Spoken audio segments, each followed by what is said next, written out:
Good evening, and welcome to this campus lecture at EPFL in Lausanne. Welcome also to those who are watching online. I'm Bruno Giussani, I'm the European Curator of the TED Conferences. I will be your host tonight, and tonight we're gonna talk about climate change, both in terms of mitigation, reducing greenhouse gas emissions, and in terms of adaptation to the changing conditions, but also, and especially in terms of the urgency of the issue.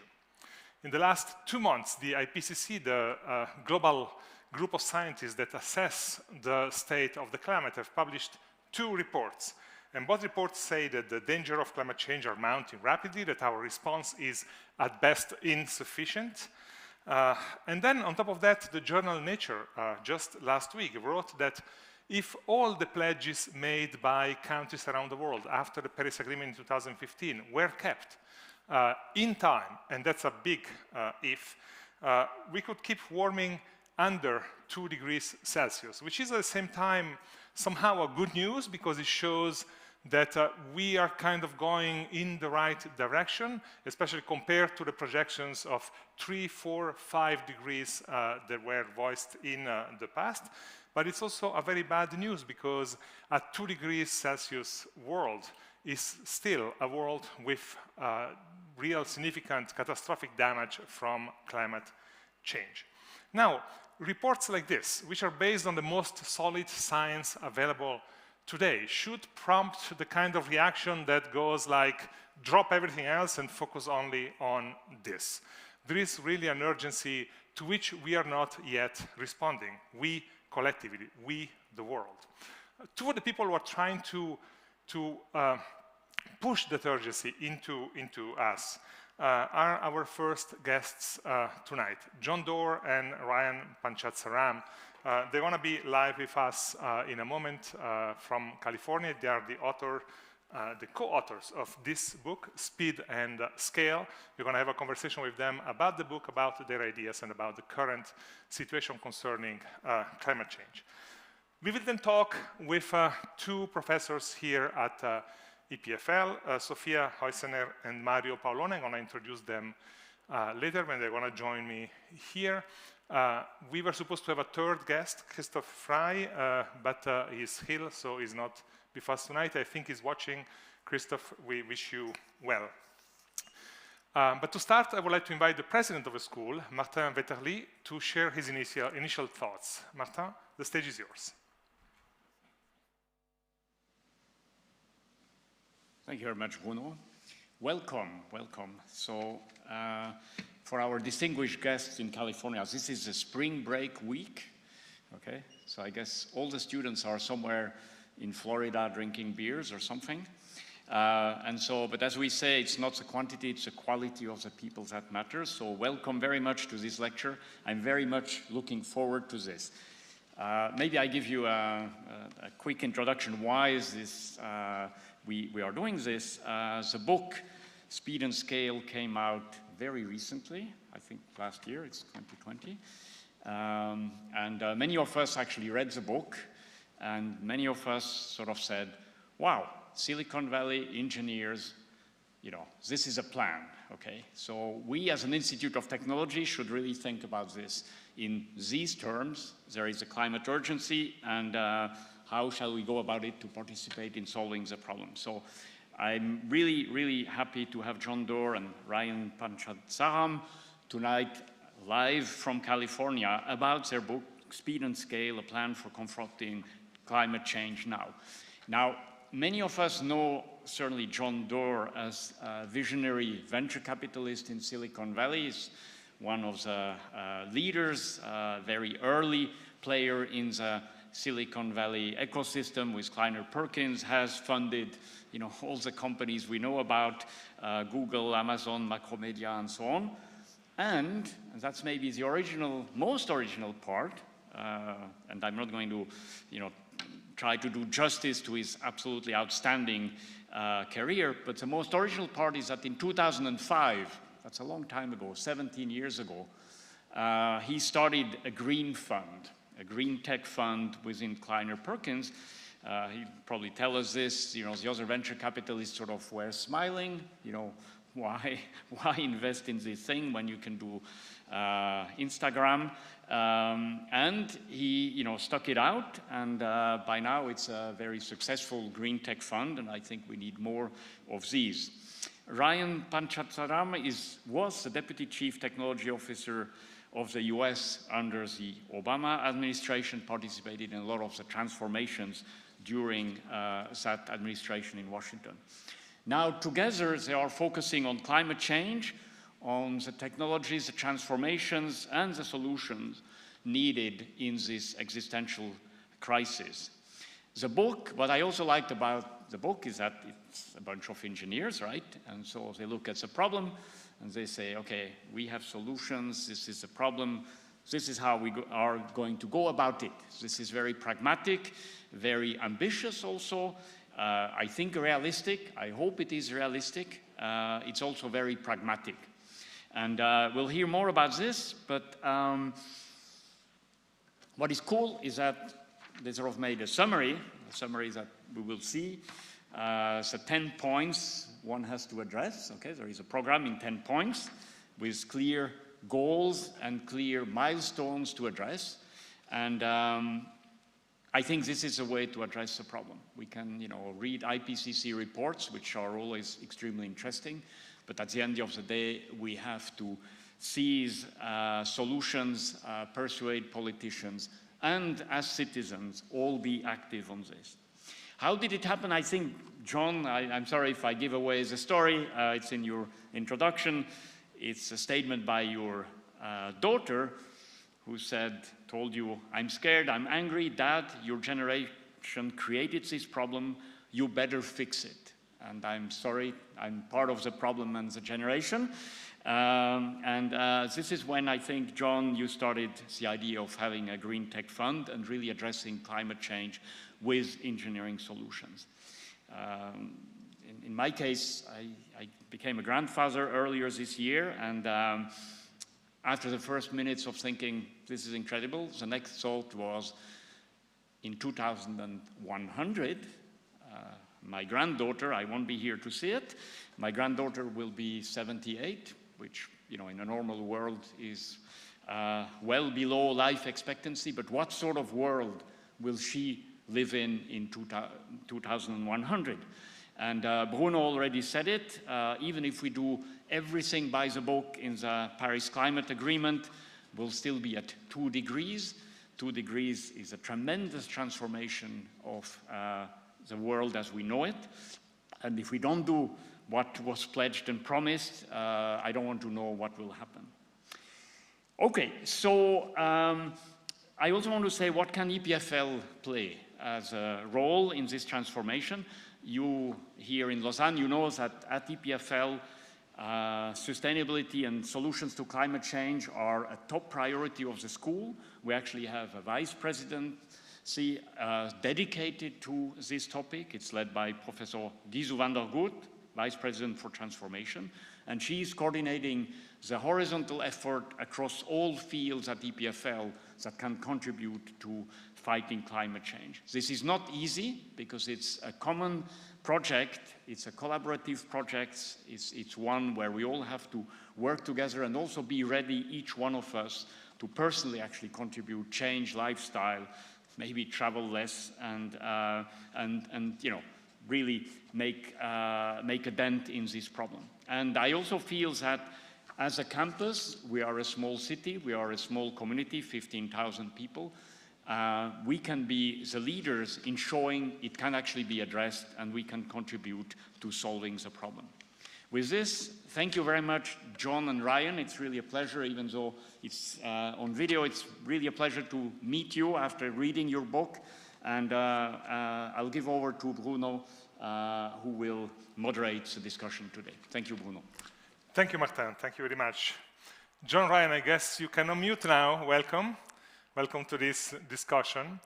It's an honor to be here. Thank you for having us.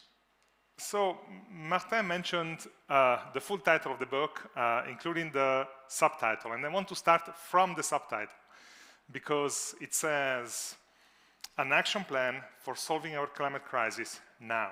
So, what's the plan? Tell us about the plan. Well, this book is not a book. It is, as you say, a plan. And the plan is to transform our society. The plan is big and it is bold, and it has 6 what we call objectives. Big, Jim Collins would say, hairy-ass goals. And those are, first, to electrify transportation, to stop using gas and diesel to power our vehicles. Second, decarbonize the grid with solar, wind, and nuclear instead of burning fossil fuels. Third, to fix our food systems, which means eating less meat and dairy, wasting less food, and improving our soil health. Fourth, the plan is to protect nature. That includes our forests, our oceans, our wetlands, and our grasslands. Fifth, we must clean up industry. That's how we make materials like steel and concrete. And finally, sixth, we must figure out how to remove the stubborn carbon that we cannot eliminate that's left over. Now, Bruno, I want to emphasize, each of these in its own is an incredible challenge. We've got to attack them all at once, at the same time. And you don't only have these 6 goals in the book, you also outline some methods, some ways of how to go after them. Ryan, maybe you can tell us about those. Of course. So the 6 objectives that John outlined show us how we go from the 59 billion tons that we're emitting today to 0, but we got to do it quicker, right, Bruno? And so the second part of the book categorizes what we call the accelerants. These are the things and levers we can pull on. It's winning the politics and policy, right? Turning those commitments that happened at COP and actually turning them into action through real legislation back at home. It's about turning movements into action from the ballot box to the boardroom. It's about innovation, where the green premium and cost of clean technologies need to come down. And then it's about investing in venture capital, investing in R&D, investing in project finance. And so with these 4 accelerants, these are the levers we can pull, Bruno. We're gonna unpack some of that, but let's make a step back. Ryan, as you researched and then wrote to the book with John, what surprised you most? Yeah, in the research, we were very fortunate, right? This book isn't just John and I, it's about 100 other people that we were able to tap into, right? Their expertise in soil, their expertise in batteries and so forth. Bruno, one of the surprises is the sources of gigatons are actually a lot more clear than, this crisis makes it out to seem. And I think that was really helpful for John and I as engineers, because if you actually look at the action plan, which anyone can get at speedandscale.com, we tagged where the gigatons are coming from, right? From our automotive and transportation sector, from deforestation, from our grid. And I think it provides that clarity that people need to say, okay, I can take action on this. I'm angry, now I know what to do. Now, there is another part of the book which is not listed in those 10 points, which describes a specific kind of goal-setting technique that you have been using in your activities and in the companies you have supported, and so which is called OKRs, Objectives and Key Results. John, that's maybe less well known in Europe than it is in Silicon Valley and the US. Tell us what OKRs are. What a great question. As I answer that question, I want to be sure that we are clear that anyone can go to the website, speedandscale.com, and they can download a free version of this plan, the 10 goals. But importantly, for each of the goals, there are 3 to 5 key results. And these are measurable, specific, time-bound action items. This whole system was invented by a mentor of mine, Andy Grove, who was the CEO and manager of Intel Company, yeah. thought by many to be the best manager of his or any other era. And I told the story of those in a book called Measure What Matters. This is how Andy Grove at Intel, the Gates Foundation, Google, used goal setting and these key results to achieve audacious success for large organizations and small ones. And the benefit of using these OKRs is they promote, Bruno, focus and alignment and commitment.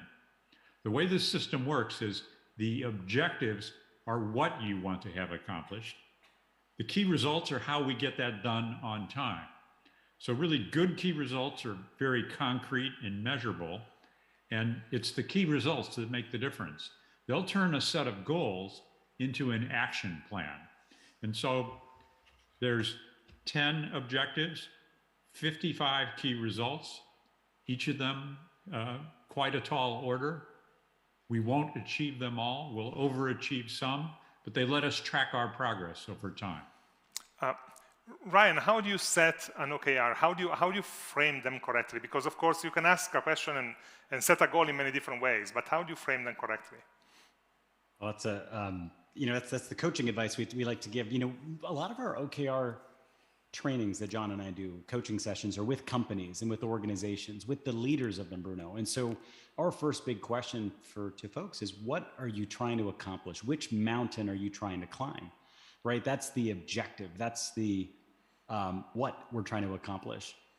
From there, there's the measures of success. So, okay, if we climb that mountain, what does success look like? Right? How fast do we have to climb it? How big is our team? What is our budget? And we applied that same kind of rigor and logic to this climate crisis. And if I'm going to actually have one more slide I do want to show and share, which is this in practice for one of the objectives around electrifying transportation.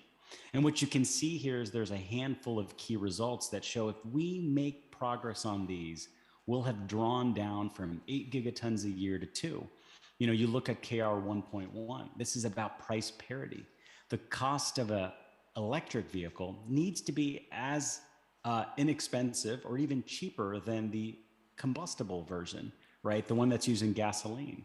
We need to make sure that by 2030, 1 of 2 cars on the road are EVs.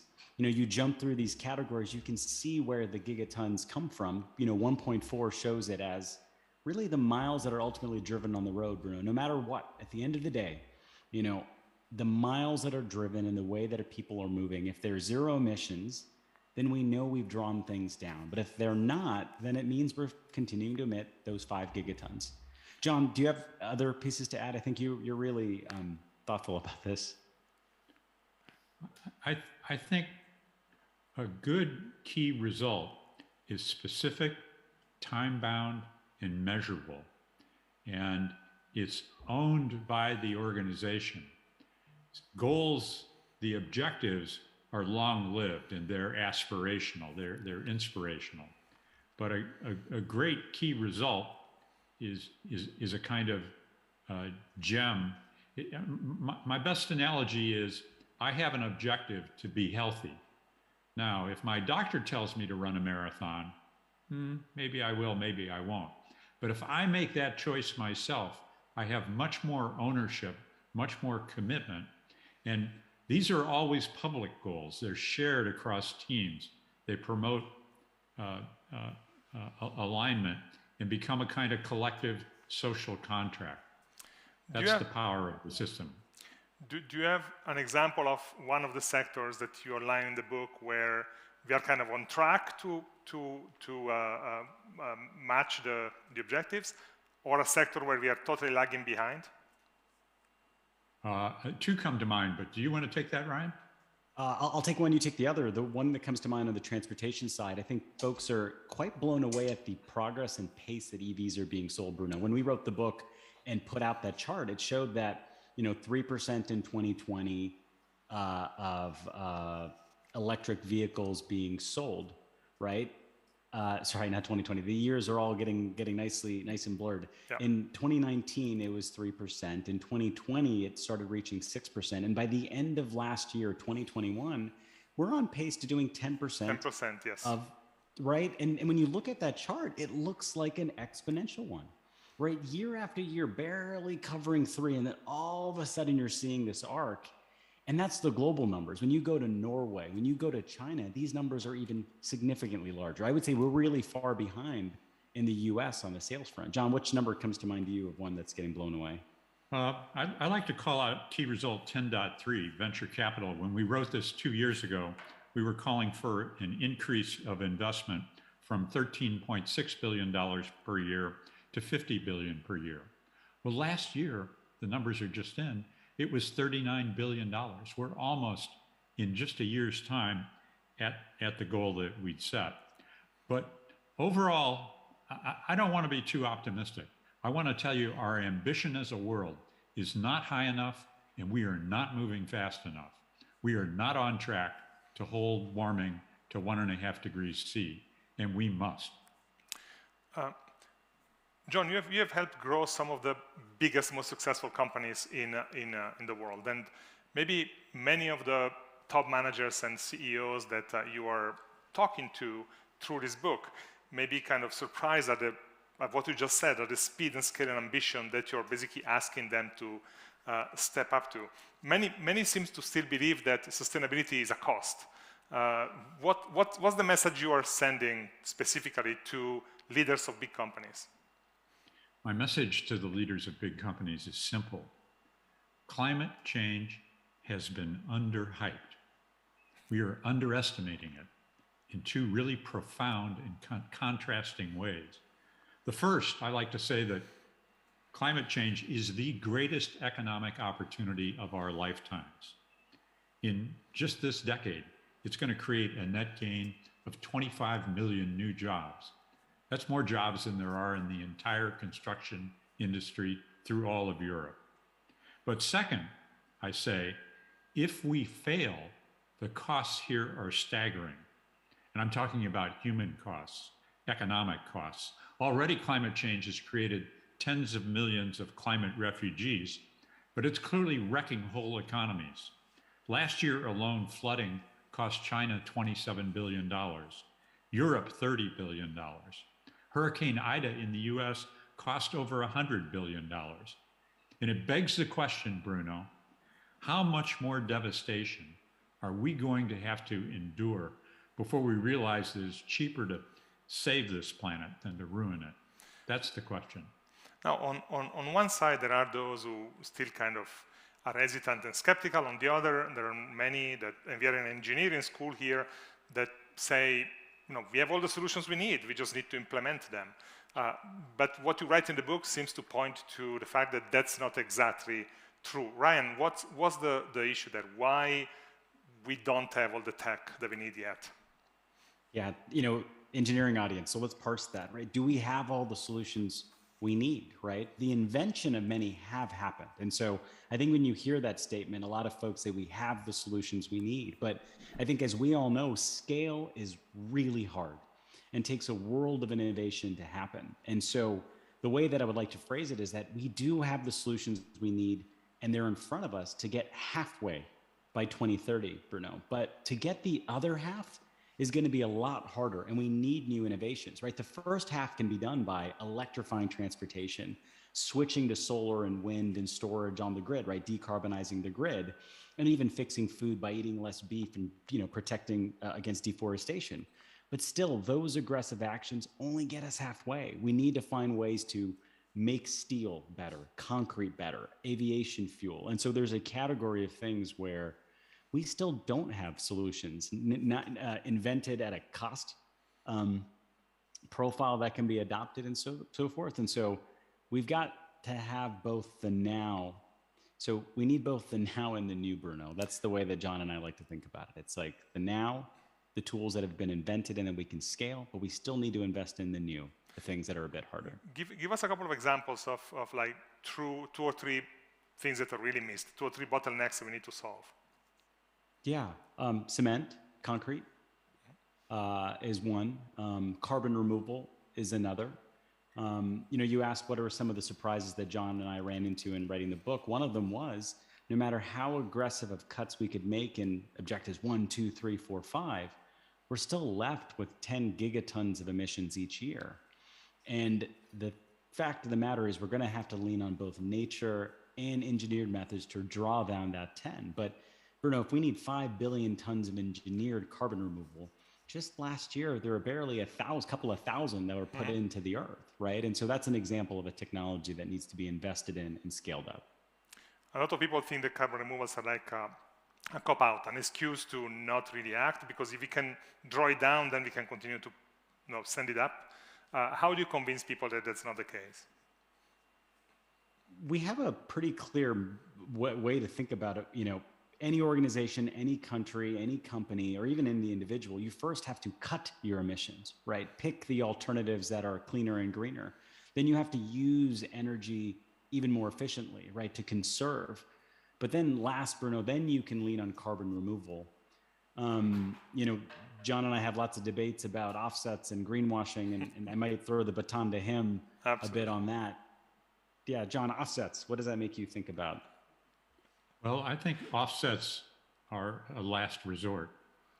They're an important piece of the puzzle, particularly if they are durable and authenticated. But we have to take the 59 gigatons per year of emissions to half that number by 2030. That's in just 8 years.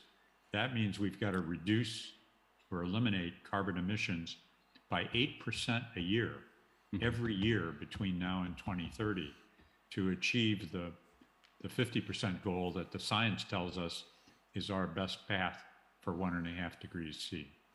John, you mentioned before the almost exponential growth of money that is invested in climate tech.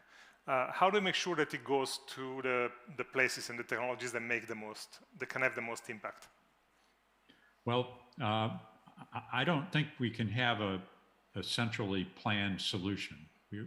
We've got to rely on market forces, and that includes regulation, that includes government incentives to ensure that the right outcome is the profitable outcome, so it's the probable outcome, particularly among young people whose passions, I think, are powerful and a source of great hope.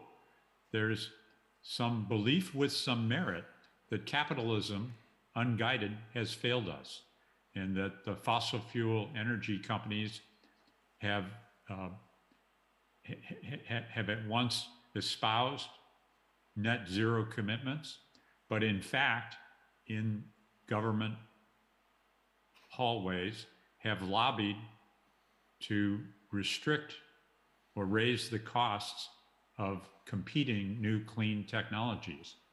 That's got to stop, and the plan calls for us to eliminate subsidies for fossil fuels and to increase them for clean energy incentives. As the book says, Bruno, this transition to a new clean energy economy is the biggest transformation since Europe and the US joined forces to defeat Hitler's Nazi threat. It's comparable to the mobilization that we underwent to win World War II.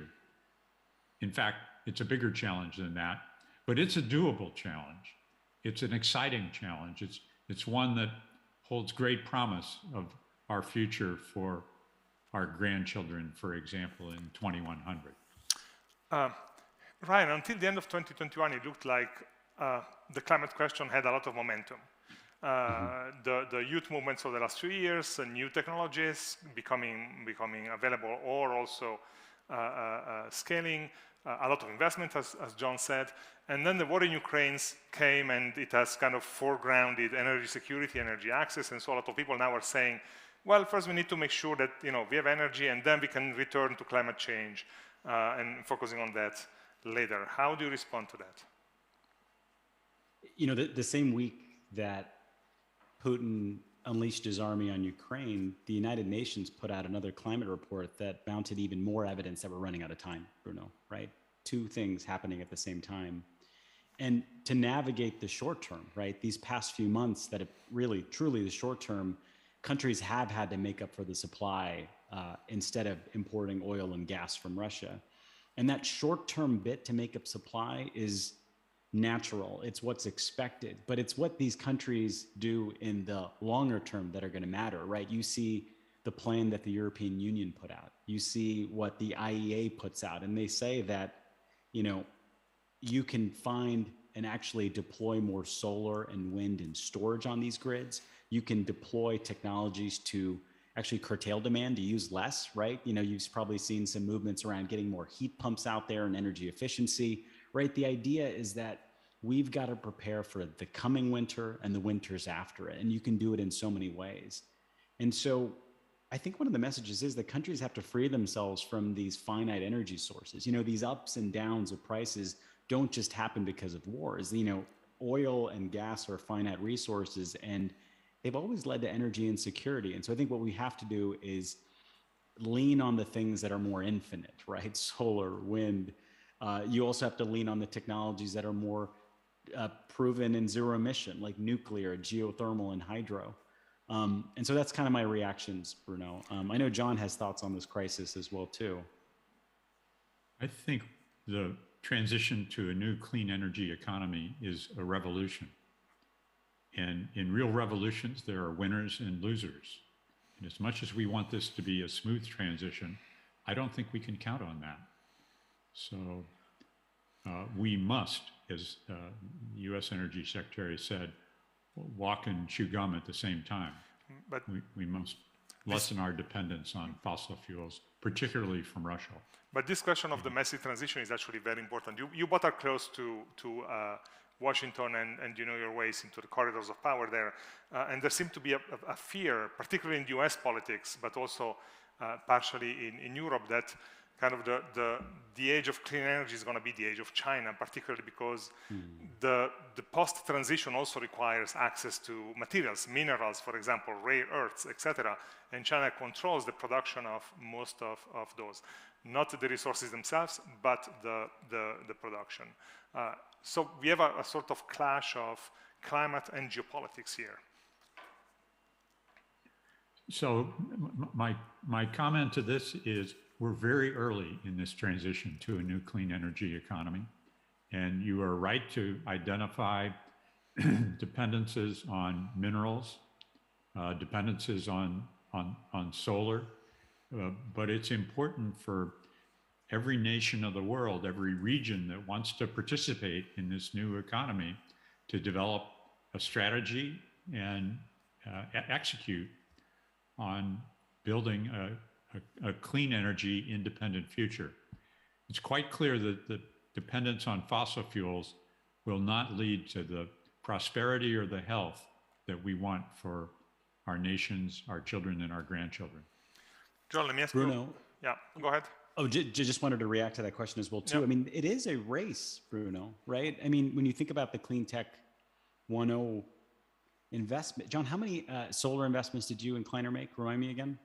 I made 7 of them, 6 And of how which many? were crushed by the Chinese government, one of which Enphase, and they had to go up against significant national subsidies in China's strategic goal to be the largest supplier of solar. And today, China supplies 80% of the world's solar. Feed-in tariffs from Germany were essential in building that market. But this game has just begun. This battle has begun. When Modi signed the Paris Accords, he insisted and got intellectual property rights so that India could produce its own solar panels. So we're very early in the largest and most important economic transition of our lifetimes. And every organization, every university, this fine university, should be developing the technologies that allow it to serve its own markets and the rest of the world. John, let me finish because the president before mentioned your green fund of 17 years ago and then your career in investing in clean tech. Tell us a bit about that. Tell us a bit about your experiences in this space and how things have changed over time and maybe also some lessons you've learned. Well, we learned lots of expensive lessons. Over 3 funds, we invested about $1 billion in 70 different green companies, most of which failed, but several of which did not. We continued to support them. We stubbornly backed them. And in the end, that $1 billion that we invested was worth $3 billion today as returned to our limited partners. But our goal was more than to make money. It was to make an impact through innovation on this stubborn problem of carbon emissions. And we did that with demand management, Nest being the leader in smart thermostats, or in microinverters for rooftop solar from the Enphase company, or alternative meats, protein from vegetables like Beyond Meat. Sadly, my biggest mistake was I invested in Fisker instead of in Tesla. If I'd invested in Tesla, I'd still be working hard, but I could be retired right now. I didn't. We lost all the money we invested in Fisker, and I'll just say this: you can only lose one times your money. You can make many times it, and the winners must compensate, must overcome the losses. John, is there a different way to evaluate an investment in clean tech or climate tech than there is, for example, to evaluate an investment in a software company? Yes, there are very different evaluations. And for example, in the Gates Breakthrough Venture Fund, where I serve on the board, we have a threshold that says we're interested in big, aggressive scientific breakthroughs. We require that the investment or its knock-on effects will remove a 0.5 gigaton per year out of our 59 gigaton goals. Simply put, we're going for the gigatons there. But these ventures are more capital intensive. They take a longer period of time. They require strategic partnering. I think they should be led by entrepreneurs who enjoy fundraising and forging partnerships, because it's much harder to build a big organization that's moving atoms and molecules as opposed to one that's just manipulating bits and software. John, let me ask you a last question about the book, and I've heard you say that the book has been written for the leader inside us, which means everybody, but what does that mean exactly? What do we need from leaders of any kind in today's moment?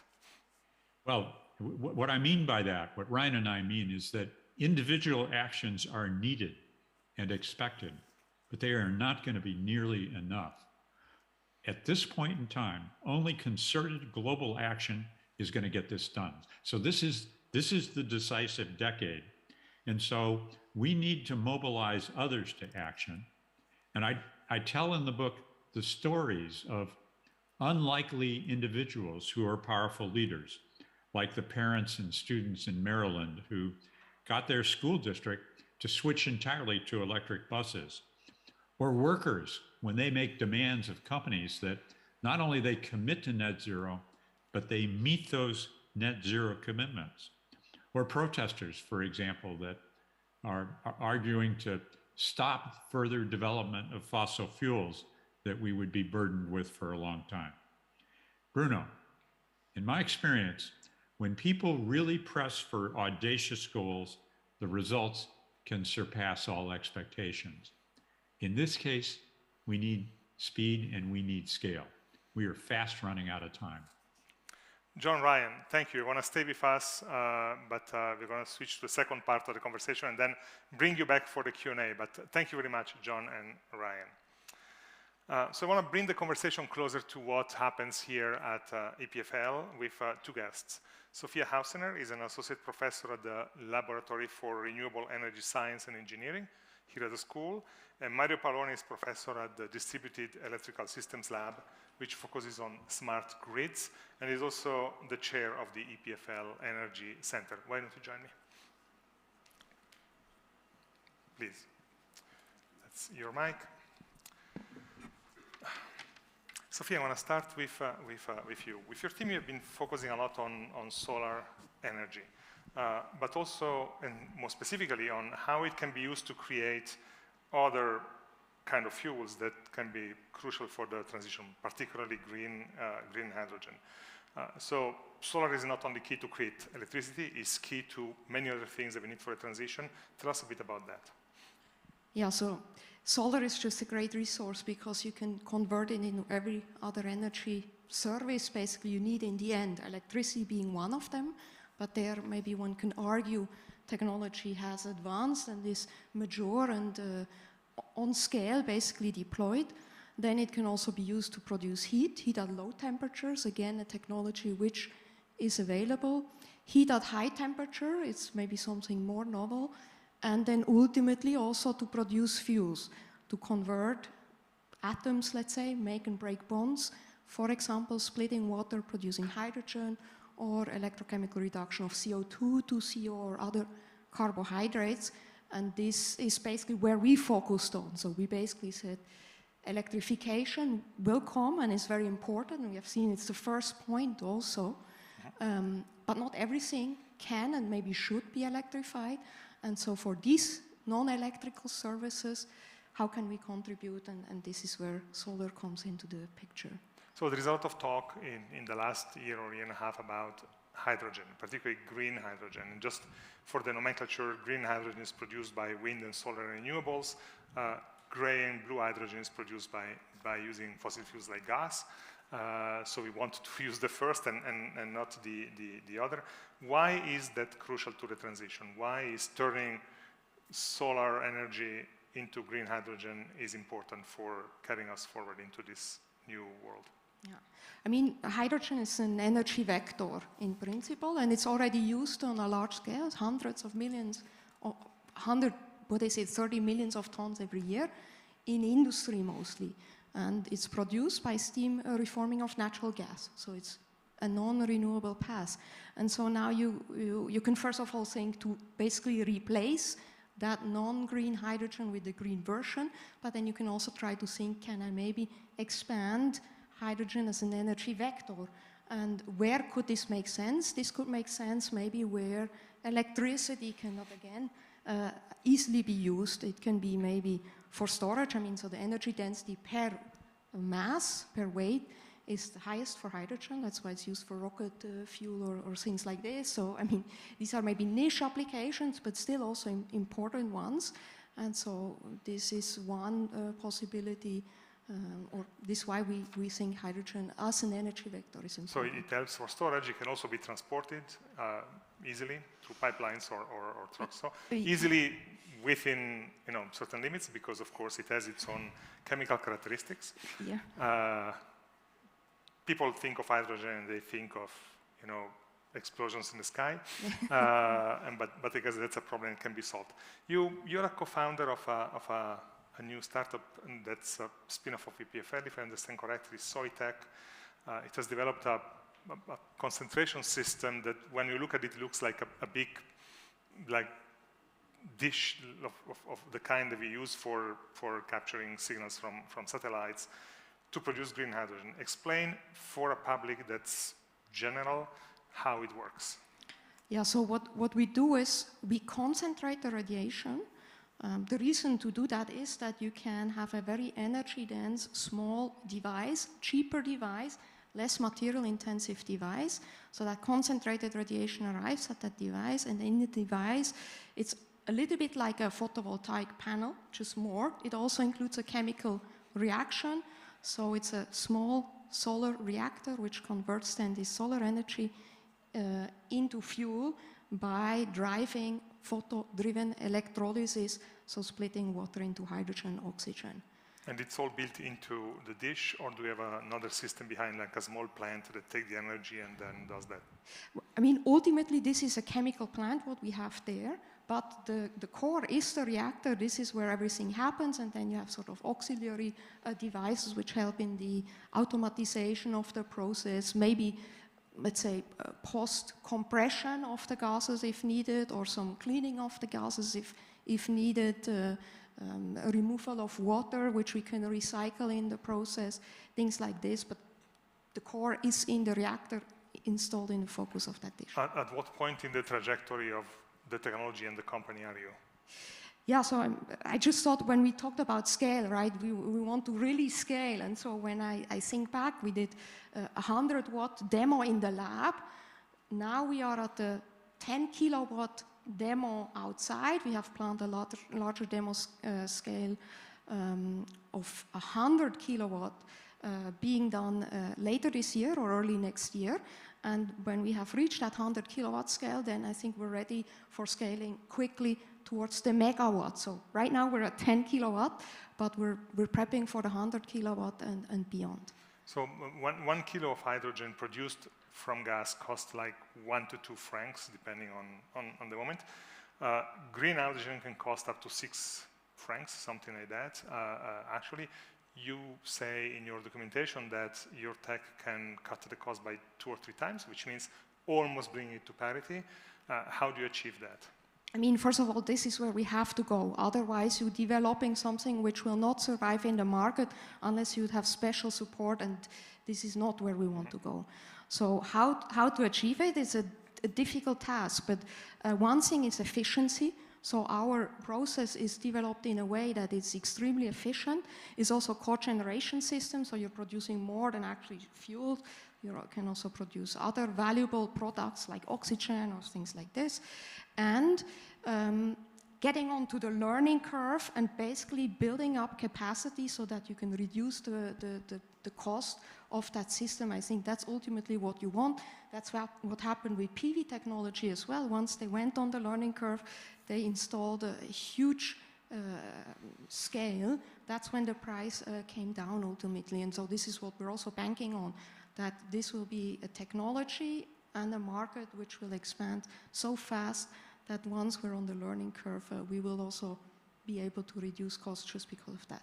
You mentioned before capturing heat and redistributing it, so that opens up a potential theoretical scenario where you have an electric grid, a heat grid, and an hydrogen grid, all of them decarbonized. How does that look? I mean, this is a difficult topic because this is infrastructure which is costly. So do you actually want to build up 3 grids in parallel? This is something one has to think if it does make locally sense. But in principle, then you have 3 energy vectors available: electricity, hydrogen or gas, and then also heat. So it can potentially make sense for certain environments. Now, the fact that we heard John before say clean tech companies are different because they need to invest a lot of money in infrastructure. And that's also your case. I assume you're going for the big infrastructure, but also for the local distributed infrastructure. Wearing your hat as a founder of the startup, do you feel that there is sufficient support, not only financial, or is it still lacking? I mean, we're still at the beginning. We're basically a couple years into this journey, which is exciting. And for now, we find resources, let's say, but we're talking millions. We're not talking tens of millions or beyond. And my expectation is that is when it will become difficult also to attract that money when you really want to scale. And not only this, actually also rely on an environment. Maybe you need a hydrogen grid, or maybe you need, let's say, the environment adapted to your technology, which is not what you want to build up with your startup. You cannot finance this. So this, let's say, a second part where before I think John talked about strategic partnerships, things like this, which really we feel is very important to the success of our activity as well. Mario, your focus is on electric grids. So decarbonizing the grid seems to be crucial, not only because we want to have it clean, but also because it's a facilitator for decarbonizing other sectors, industry and transportation and so, which means that we probably need to make it a priority, do it faster than other sectors. Is it doable? How fast can we go to decarbonize the grid? Okay, so decarbonizing the grid means that we are moving from a paradigm where we have few tens or hundreds of power plants that are fully controllable into a scheme where you have millions of small power plants completely uncontrollable. Okay? There is another difference, that these small power plants are installed into the power distribution level, which is the lower part of the power grid. So if you look at the power system as a sort of sandwich, you can distinguish 2 layers: the high voltage transmission layer and the distribution layer.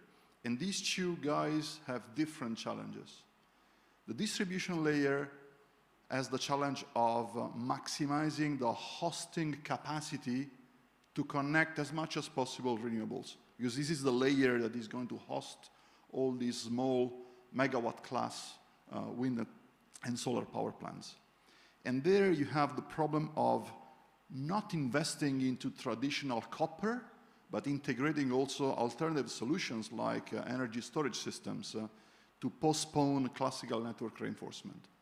And then you have the problem of the transmission layer. In the transmission layer, the major challenge is how to guarantee reserves. Okay? So the reason why we have lights and power 24/7 is because we schedule reserves from sub-second scales to years to decades. Each one of these time scales requires a specific energy storage system solution. People are naturally thinking about batteries, but unfortunately batteries are solving the problem for a daily compensation. If you need to go beyond, you need other technologies. If you need to go at a sub-second scale, you need other kind of technologies. So these are the challenges we need to address for these 2 layers. They require a combination of both devices, developments, and solution of very complex mathematical problems. Where are we with that? I would say that in terms of device technologies, we have a lot to do on power to X, essentially what Sophia is working on, namely solutions that can address the problem of intra-seasons compensation. In terms of technologies for the control of the system, there are still major challenges to be solved, namely how to solve relatively complex mathematical problems in quasi-real time. We are not yet there. Now, when you say there's going to be a myriad of small plants non-controllable, that scares a lot of people. If we bring together a lot of different streams of conversation that have been going for the last few years, you have a system that really is kind of becoming incredibly diversified, right? Mm-hmm. You have, it's no longer the power plant that sends out electricity. We have smaller scale, we have distributed, but also a lot of other elements built into the same system. We have discussions about home batteries, for example. We have discussions about using your electric car as a potential storage overnight, and so not only recharging it, but also using it to supply peak moments in the distribution. So it becomes incredibly diversified, which means that we need a lot of intelligence in the system in order to manage it. Which brings us to smart grids, which is where you focus on. Describe a smart grid for us, keeping in mind that we are not all engineers, especially not me. Well, smart grid technologies are essentially a set of technologies that are developing devices and solutions to render the power grids controllable when it's supplied from stochastic resources. Take it down one level of simplicity. Let's say you have a car where you cannot control the gas, the accelerator, okay? Smart grids are technologies that are bringing below your right foot and left foot brakes and accelerator, okay? Okay, so what does change in terms of the end user? Nothing. What changes in terms of the optimization of the grid? Well, from the end user's perspective, one of the ingredients, which is very important in smart grid technologies, is to control the demand. Because of this lack of controllability from the supply, there is the need of controlling the demand, which means controlling heating and cooling systems, controlling EV charging, for instance, with IT technologies. One of the key ingredients is how to aggregate devices which are extremely heterogeneous in terms of their nature. And this is where we are basically investing the majority of the efforts from the research point of view. Is that done with software? Is that done with... Essentially, we are taking inspiration from what has been done in internet. And many of the ideas that were in IT technologies are now mutualized in the world of energy and power systems to have the same type of approaches, the same type of mathematical problems, and the same ways of aggregating information to make the system again controllable from a macroscopic point of view. Now there is one sector that needs to transition to clean, and which kind of you're both interested in and working on, and that's long-distance transportation and aviation. And you have two different approaches. Sophia, your approach is, of course, about creating synthetic fuels, using hydrogen, for example, to power airplanes. How would that work? Yeah, so you can use the technologies we develop. For example, you're producing hydrogen, and when you split or electrolyze CO2 to CO, then you have a mixture of hydrogen and CO, synthesis gas, and then you can, with the Fischer-Tropsch process, make kerosene out of it, for example. So this is, then basically you can directly drop it into the already existing infrastructure and nothing else has to change around it.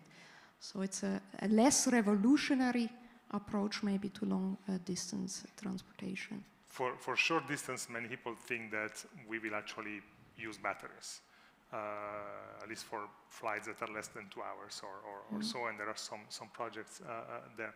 But your approach, Mario, is different. You basically say, let's forget about that and let's change the whole technology. Let's go to the Hyperloop or so. So explain that. Well, if you look at the numbers, the Hyperloop has an incredible advantage in terms of watt hours per passenger per kilometer compared to other transportation means. Maybe let me just interrupt you. Maybe somebody who's watching doesn't know what the Hyperloop is. Let's explain it first. The Hyperloop is essentially a technology where you have vehicles that are traveling into a low pressure environment, which is composed by tubes or tunnels. So a vacuum. It's not complete vacuum, we call it low pressure environment. Typically you have pressure in the range of a few tens of millibars. And by removing the air, essentially you are removing dramatically the drag, and so the losses of the system. Combined with the fact that you can levitate also the vehicles, the amount of energy that you need to move people or goods is extremely low. We just published a paper this year where we basically show the limits of the technology. We can achieve something like 40, 50 watt hours per passenger per kilometer with a transportation mean that can travel at 600 or 700 kilometers an hour. Well, this means a huge margin compared to nowadays transportation systems, especially for intracontinental flights. It does require still a lot of infrastructure built. Definitely. I mean, power grids, Hyperloop are all about infrastructure. But this is the veins of our systems, of our society. I think this should be a priority. If we want to decarbonize our transportation systems and our industry processes, these are the infrastructures that have to be a priority in any political agenda. Okay, Mario, Sofia, thank you. Let's bring back John and Ryan if they're still with us from California. Let's just check that. John and Ryan, are you still with us? It looks like they are. Excellent. And let's see if we can take some questions. I'm wondering whether someone here in the room has a question for any of the four. Otherwise, I'm going to have them ask questions to the others. But let's see if anyone has a question. Yes, a microphone is coming for you. So thank you for your inspiring comments. I have a question. For who? For John and Ryan. For John and Ryan. I mean, this consensus about the Emergency 2 Act is existing since a long time. So the question is always, why aren't we moving faster? I think you mentioned innovation is one of the key. Scale is also another key.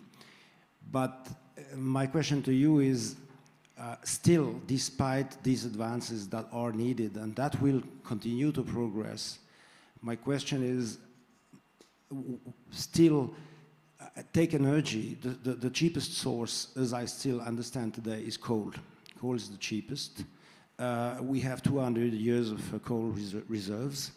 So how can we trigger the migration from this extremely toxic or bad energy source to the solutions of the future that have been mentioned earlier? What do you suggest, basically? Ryan or John, do you hear the question? Yes. Ryan, maybe, yeah. I might take part of it. You know, to operate existing coal, yes, it can be cheaper in some places, but when a country is thinking about adding new capacity, you know, we're in this neat moment where solar and wind is cheaper. You add solar and wind in storage, it's still a bit more expensive than the cheapest, you know, natural gas plants that are getting built. But what's beautiful about maybe the difference these past 5 years is you're actually seeing the cost curves drop so fast. That is the predictable thing about clean and green, is that we've been able to prove with Wright's law and all the goodness of innovation and scale that we can continue to drive down those costs. Whereas any country depending on coal, oil, or gas, if they don't have it domestically, which is I think more than half of the countries that, percent of the population, you still have to import it, and you're, succumb to the fluctuations of pricing. And so while it may look cheap on paper to someone, it isn't in the long run. John, you've got thoughts on this topic too. Well, his question was what to do about this situation. And the latest IPCC report, not the part for policymakers, but the details that came from the scientists, called out the fossil fuel business interests as being complicit in our commitment or addiction to these fossil fuels. And so this is a fight. This is a battle for subsidies, incentives, and regulations, and we have to organize and win these fights, one coal plant at a time. So let me ask you a question that we received before the beginning of this conversation via email from Philip Nash, who I suspect may be listening. Climate change is a global issue with no frontiers, but actions to mitigate it will need courageous national political decisions and political will. How do we reconcile national politics with the need for international global action, especially now, I'm adding to his question, especially now that the global system seems to be breaking down and therefore collaboration seems to be more difficult? Well, I say simply this is not an either or choice. This is and also. We must conserve and generate more natural gas resources so that the great nations of Europe are not dependent upon Russia. Even with sanctions today, Russia is enjoying greater fossil fuel revenues than it ever has before because of the price increases.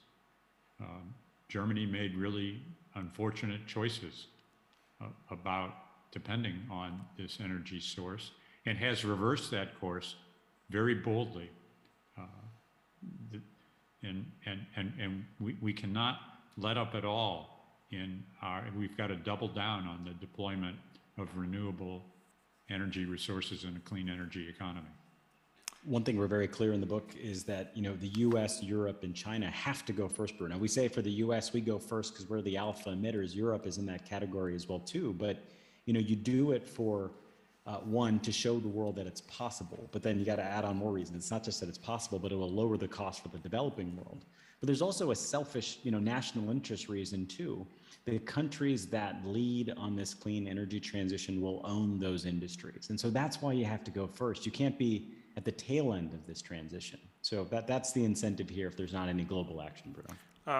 Ryan, this notion of buying down the price brings up this concept that Bill Gates publicized in his book last year of the green premium. Can you maybe explain what it is and how to think about it? Concept that Bill Gates really put out there, green premium, the cost difference between the clean green thing and the fossil fuel equivalent. For most things out there, everything from fuel to cars to a burger, there is a true green premium. And it's on us, right? Innovators, it's on us as policymakers and also consumers, right? To create the demand to drive down that price. Because for many things, that green premium, Bruno, can be negative, and that's a green discount, right? That means the cleaner and green thing is actually cheaper to buy. And so for solar and wind, that's true. Mm-hmm. Solar, wind plus storage will be true very, very soon. For EVs, it's going to be just a few more years when the price parity is met and it continues to drop. You put a cost to carbon, the green premium gets erased from most categories pretty quickly, right? To actually tax pollution. So it's a very important and powerful concept, the green premium and turning into a green discount. What's in your assessment the right level of a price for carbon? Ooh, I think. I mean, how do we make expensive enough so that it really has an impact? In the action plan, we really pushed that. We set a really small bar Bruno, $55 per ton, and for it to increase 5% annually. Yeah. Right, it really needs to be in the hundreds or higher, but we were trying to be practical and realistic in the speed and scale plan. But just putting it and starting at a 55, Europe is already really ahead of that. The US hasn't put a price. Yeah. China doesn't have a price. India doesn't have a price, but Europe is doing some really neat things. Yeah, Europe is something like 70 something right now. Let's see if you have another question for you. Yes, here in the middle, and there because the microphone is closer, and then you. Yes, please. Hello, thank you, Ryan and John. My name is Kevin. I'm coming from France, and actually, you have seen today that we have some elections for the president, and we have noticed, especially, that people are striking against renewables. So it means that if we have to electrify, we have to deploy wind and solar. But what is your tip for the public acceptance in order to deploy? I think the strongest argument you can make for public acceptance has to do with health. And the number of premature deaths due to pollution from carbon is estimated now at, and I think this is the latest IPCC report, 9 million per year. 9 million lives per year. That's comparable to what some unofficial estimates are of the deaths from the COVID pandemic. But this is occurring every year, and it's disproportionately affecting the poorest nations of the world who are least responsible for creating this climate pollution. They're least able to do anything about it. That's why I like to say that the climate crisis is an equity crisis, and it amplifies inequities and disparities. It also creates an opportunity for us to redress them, to correct them for once and for all. Another question Cleaner here? and greener thing. Oh, yes. Keep going, Ryan, Just keep going. The other piece to add there, though, the cleaner and greener thing has to perform better too. You said this like anxiety around oil going away, right? The convenience of driving your car. The cleaner, greener thing, whether it's an EV or alternate proteins or steel or concrete, has to actually perform better, right? So people aren't feeling it a sacrifice. I think if you think the cleaner and greener is a sacrifice, we're not going to win this. And so John's right. It's about jobs, it's about health, but it's also about performance too. And that bar goes to all of us as engineers and innovators. How does the cleaner and greener thing perform better so people just pick it? Hello. Is it okay? You hear me? Yeah. Okay. Yeah. So I'm a retired engineer of this school after 40 years of chip designers. And my question is about finance for John. Let's say I'd like to invest $100,000 for the green transition. And when I rent an apartment, I cannot change my house there.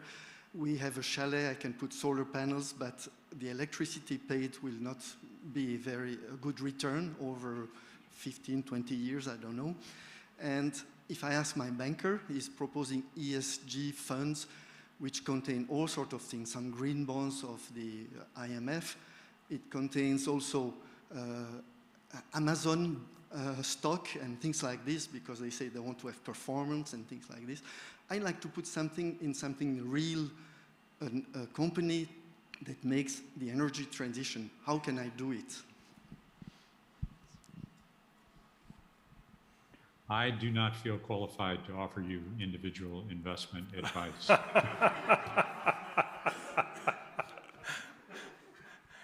John, let me rephrase the question maybe. There is a lot of emphasis right now on things like transparency, reporting, ESG criteria and other criteria. How credible are these in your views? I think this move to ESG reporting is a very good one. And I am impressed by the efforts in our investment community to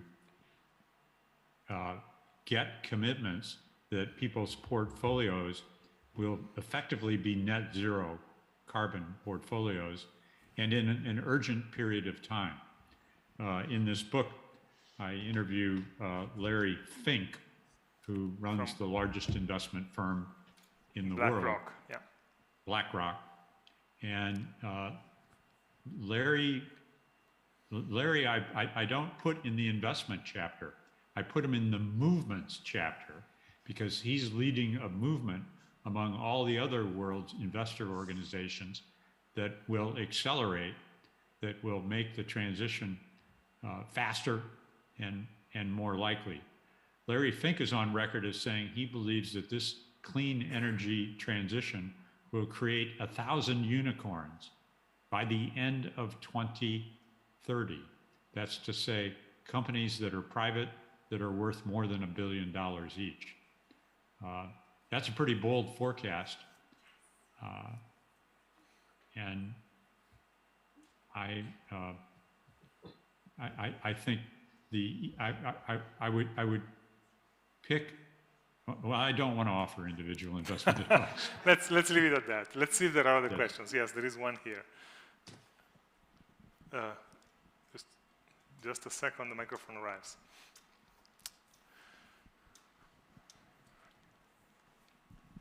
This question for Sophia. You mentioned that you need to raise more money for So High Tech to scale up. How do you convince John and his peers to do this for you? Okay, Sophia, the elevator pitch for John. No, I mean, we try to offer a solution which is more convenient to people, more efficient, right, greener.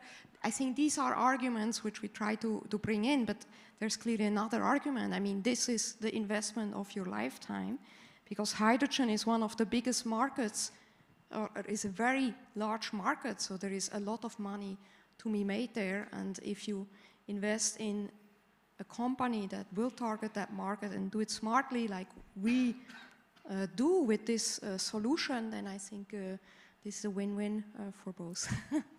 Do one of you have a question for John or Ryan?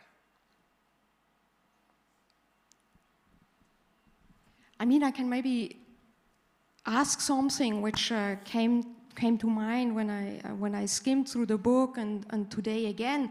I mean, these are really great. I mean, first of all, I agree with all of this. This is, I mean, logical and so forth. At the same time, we have projects with the Global South. And so sometimes I wonder if, let's say, one size fits all, one solution fits all. Are these the right 10 steps for Africa or Southeast Asia or countries like this? Or maybe this could be a question. Are there the same priorities? Right? If you, the book is very clear that the US, Europe, and China have to go first. And we're very conscious about the developing world, that it's going to take more time, right? There are countries in the Global South that do not have the energy security that the North has. And you'll see this asterisk on a handful of KRs that say for developing countries, this key result is expected to take more time, 5 to 10 more years. In the book, we also share that, you know, it doesn't mean they'll run towards coal and gas. It actually means make a really smart decision today in the investments you make. Leapfrog over the old way that, you know, the US deployed its grid, the ways that Europe deployed its grid. I mean, I think this is a chance for developing countries to take the inflow of capital, if it's available, and to deploy it smarter than any of us could ever have, especially since these costs are dropping so fast for solar, wind, the cleaner thing. You mentioned the Global South, and it prompts me to say something important about, in my opinion, about the plan and about equity. And we all know that the people that are most severely affected are least responsible for creating this problem. But there's a very hopeful, inspiring part of the plan.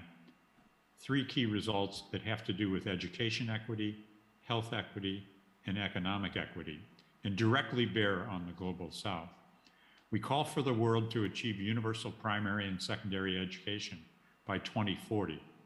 And simply put, that means educating all the world's girls. And you may say, what does that have to do with a plan for dealing with the climate crisis? Well, the data shows that there's no more effective way to raise prosperity and reduce greenhouse gas emissions than to have universal primary and secondary education. Similarly, the plan calls for eliminating the gaps in health equity, racial and socioeconomic group disparities regarding greenhouse gas-related mortalities, or economic equity. There's going to be 30 million new jobs by 2030. There'll be 5 million jobs lost, net 25 million new jobs. Or by 2050, the estimate, 65 million new jobs. We call for those to be equitably distributed. If we don't move forward with the Global South as an equal partner, we will not succeed in this transition. It will not be durable. It will not be sustainable. We're going to take that as the words of the end. John, Ryan, because we're out of time. So, John, Ryan, thank you for joining us today. And thank you also for participating and sharing your knowledge. I think an applause is in order. Bruno, thank you for your commitment to this cause and your leadership at TED and outside of TED. You are a hero of ours for the passion and judgment and energy that you're bringing to the most important work of our lives. Thank you. Thank you. We talk soon. Thank you. Goodbye. And goodbye also to those who are watching online. Summer. Absolutely.